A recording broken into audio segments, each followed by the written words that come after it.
bilang bahagi ng makabuluhang pagdiriwang ng kaarawan ni Police Master Sergeant Antonino B. Aquino, Community Affairs and Development PNCO ng Virac Municipal Police Station, ay matagumpay na isinagawa ang isang supplemental feeding program para sa mga mag-aaral ng Igang Elementary School. Ang naturang aktibidad ay naisakatuparan sa pakikipagtulungan ng mga miyembro ng Kabataan kontra Krimen at KK.Virac na nagsisilbing katuwang ng PNP sa iba't ibang programang pangkomunidad.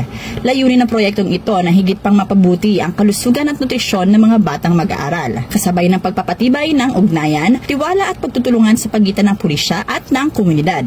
Bahagi rin ito ng adhikain ng PNP na ipamalas ang mas malawak na saklaw ng kanilang serbisyo, hindi lamang sa aspeto ng seguridad at kaayusan, kundi pati na rin sa larangan ng pagmamalasakit at pagkalinga sa mga pangunahing sektor ng lipunan.